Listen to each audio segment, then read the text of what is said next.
left me alone against an entire ship without the support of my officers. Okay? Now, that strawberry business.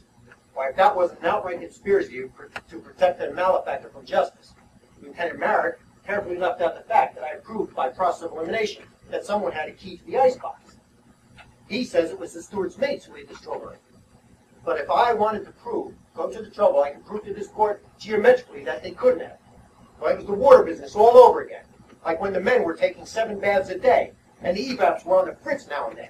And I was trying to inculcate the simplest principles of conservation. But no, Mr. Merrick, the hero of the ship, just wanted to go right on mollycoddling them. It's like a coffee business. Oh, no, wait. Strawberry business first. It all hinged on a thorough search for the key, which is where Mr. Merrick, and as usual with the help of Mr. Keith, they fudged it. Just went through a lot of phony motions which proved nothing. Like thinking that the incessant breaking down of the silexes, which were government property, was a joke.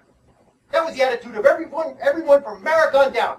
No responsibility. And I emphasized over and over again that the war would not last forever.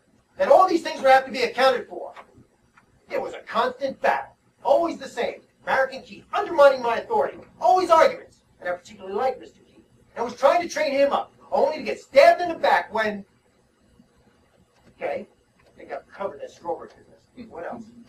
Oh, yes. The mess account business. I had to watch them like a hawk.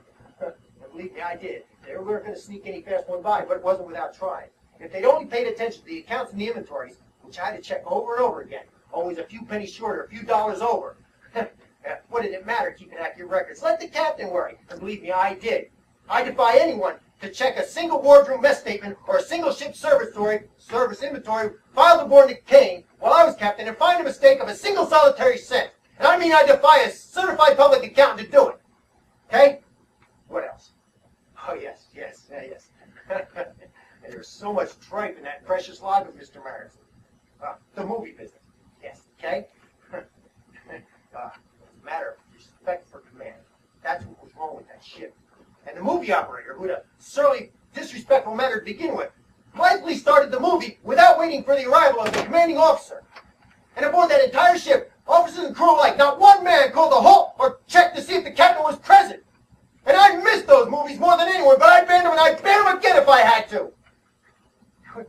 What was I supposed to do? Issue a letter of commendation for all of them for their gratuitous insult to the commanding officer? It's a principle of respect for command, and that was dead when I came aboard that ship. But I brought it back, by God. I nagged, and I crabbed, and I bitched, and I hollered, but I made it stick while I was captain. It's just like the silexes. Oh, yes, the silexes. I mean, when I ask a sailor a question, I expect a straight answer, and nobody's going to give me any shifty evasions if I have to hold a quart of ink for a week. I mean, what did it matter for strawberries? The principle. Pilfering is pilfering, and on my ship. Not that we had all that many streets anyway, well, with those slow-motion account treasurers of ours. I mean, not like when I was ensign. They made me jump for sure, by God. And if we did get something like strawberries once in a blue moon, it was an outrage not to have another helping if I wanted it. And they weren't going to get away with it as long as I was captain. And it didn't happen again on that ship. So as I say, have I covered everything? I'm roughly trying to do this from memory, so if you have specific questions, I'll tackle them one by one.